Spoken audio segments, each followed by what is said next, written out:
Hello, everyone.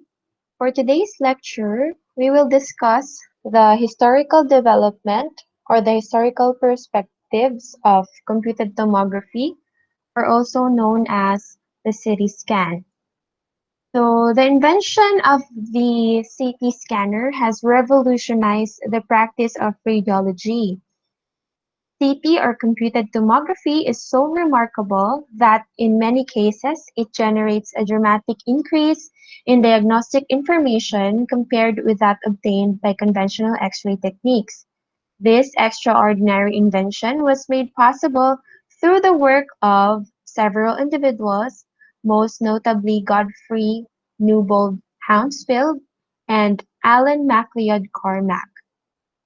But before that, we will go through the events that has led to the the development of computed tomography.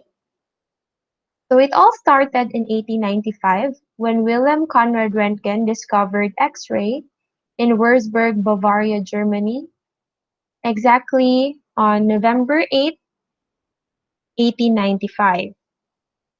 On the following year, Francis H. Williams took the first successful chest X-ray in Boston, Massachusetts.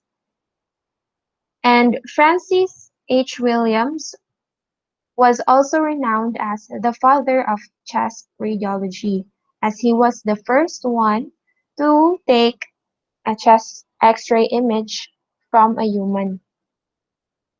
And Karl Schleusner worked with Wilhelm Conrad Röntgen and developed the photographic X-ray plate in Frankfurt, Germany on the same year, 1896. And on the same year also, the first X-ray department was established in Glasgow Royal Infirmary in Scotland, UK. In 1902, the first radiation-induced cancer had been reported in an area of ulcerated skin. So this picture wasn't the exact picture that they took in 1902, but this was an example. This is an example of an ulcerated skin caused by radiation or induced by radiation.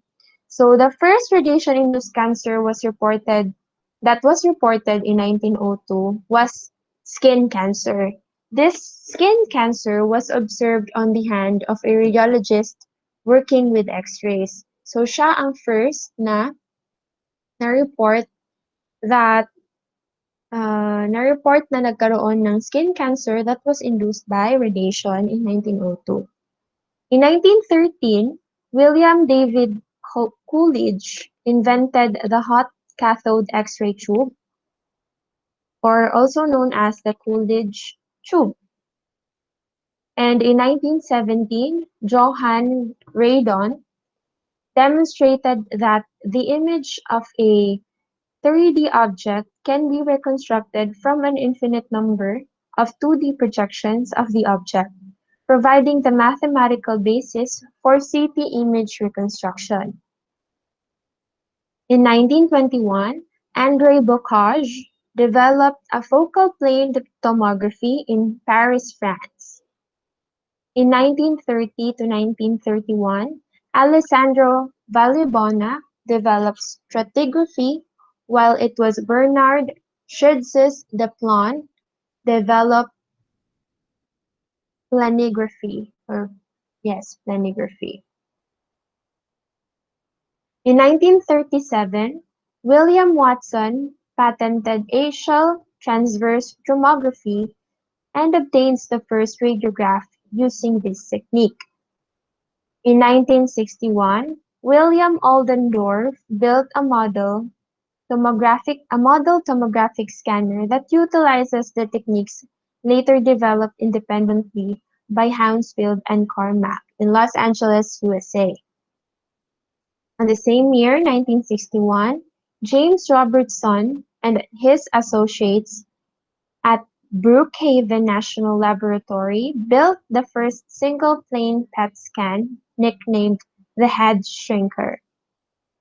In 1963 and 1964, Allan MacLeod Cormack published the Journal of Applied Physics, a theoretical analysis, and the results from experimental scanner using a computer to reconstruct cross-sectional images from data in Medford, Massachusetts, USA. First, let's get to know more about Allan MacLeod Cormack. So Allan MacLeod Cormack was born in Johannesburg, South Africa in 1924. He attended the University of Cape Town where he obtained a Bachelor of Science in Physics in 1944, and he earned a Master of Science in Crystallography in 1945. Cormack was also a professor who developed the solutions to the mathematical problems in CT scan. So yan ang kanyang big contribution sa CT scan. Later, in 1963, this event, in 1964, he published two papers in the Journal of Applied Physics on the subject, but they received little interest in the scientific community at that time. It was not until Hounsfield began work on the development of the first practical CT scanner that Cormack's work was viewed as a solution to the mathematical problem in CT. So, way back then, nauna pag-introduce ni Cormack yung mathematical solution sa problem sa CT. But, yun nga yung sabi nila, the people in science community paid very little interest on his paper. But later on, when Hounsfield started or began to work in developing CT scan, so dun nila nakita kung gaano ka importante or kaganda yung contribution ni Cormack. Yun. So unfortunately, Cormack died at age of 74 on May 7, 1998. And also, no, in December 2002, because of this contribution ni Allan MacLeod Cormack, back in South Africa, Dr. Cormack was granted the Order of Mapungubwe. This is South Africa's highest honor dahil doon sa kanyang contribution sa science. Yun ang kanyang na-receive na award. Now let's move on. In 1966, David Cole, John Hale, and Walter Eaton published a paper with the transmission images of a subject's thorax using an external radiation source. This was the first cross-sectional image or images of a human subject. Yan. So now let's move on with the father of CT scan, Godfrey Newbold Hounsfield. So Godfrey Newbold Hounsfield was born on 1919 in Nottinghamshire, England. In 1951, in 1951, Hounsfield joined the staff at ME Limited. So yun. Itong ME Limited or the ME label is now known as the Thorn ME, and they are the manufacturer of records and electronics and recorded the Beatles under the ME label. So, itong ME Limited was located in in England or in Great Britain. So, in Middlesex, lugar ito, this is where he began to work on radar systems and later on computer technology. So, his research on computers led to the development of the MEDEC 1100 or MEDEC 1100, the first solid-state business computer in Great Britain. In 1967, Hounsfield was investigating pattern recognition. Dahil nga nakadevelop si Hounsfield ng computer, ngayon, naging interesado naman si Hounsfield sa pattern recognition and reconstruction techniques by using the computer. So in image processing, pattern recognition involves techniques for the observer to identify, describe, and classify various features represented in an image or a signal. So from this work, from the work of Hounsfield in studying or investigating pattern recognition and reconstruction techniques, he deduced that na-realize niya or na-conclude niya na if an X-ray beam was passed through an object from all directions and measurements were made of all the X-ray transmission, information about the internal structures of that body could be obtained. This information would be presented to the radiologist in the form of pictures that would show 3D representations. So, yun. With the encouragement from the British Department of Health and Social Security, an experimental apparatus was constructed to investigate the clinical feasibility of the technique. So, Godfrey Hounsfield was supported by the government. So, he was encouraged to make an experimental apparatus. So, ito ang kanyang naging prototype. So, ang design nito, the radiation used was from an americium gamma source coupled with a crystal detector. So, ito ang kanyang original na prototype. So, because of the low radiation output, the apparatus took about 9 days. About 9 days to scan the object. The computer needed 2.5, above the 9 days, the computer needed 2.5 hours or 2.5 hours to process the 28,000 measurements collected by the detector. So, ganyan katagal. So, because the procedure was too long, various modifications were made and the gamma radiation source was replaced by a powerful X-ray tube. The results of these experiments were more accurate but took 1 day to produce a picture. So, na-improve nila itong prototype from 9 days, naging 1 day na lang. Now, during 1968. So, nakagawa sila ng prototype. So, in 1969 naman, yun yung Hounsfield meets Dr. James Ambrose and Dr. John Perry of St. George Hospital at the suggestion of the UK Department of Health. So, gipamit sila. Now, let's get to know Dr. James Ambrose. So, Dr. James Ambrose is a consultant radiologist at Atkinson Morley's Hospital. He joined the study to evaluate the usefulness of this machine. Together, Hounsfield and Ambrose obtained readings from a specimen of human brain. So, naka-acquire sila ng image from a human brain mismo.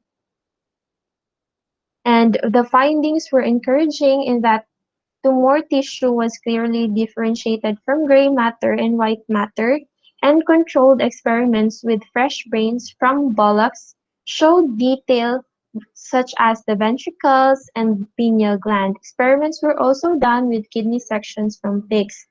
So ito, the first scanner was first intended lang jud siya sa head scanning. So the first clinical prototype CT brain scanner installed at Atkinson Morley's Hospital was named Emmy Mark I. So this happened in 1971. So clinical studies were conducted under the direction of Dr. Ambrose, the radiologist, and the processing time for the picture was reduced to about 20 minutes. And later, with the introduction of mini computers, the processing time was reduced further to 4.5 minutes. So ito siya.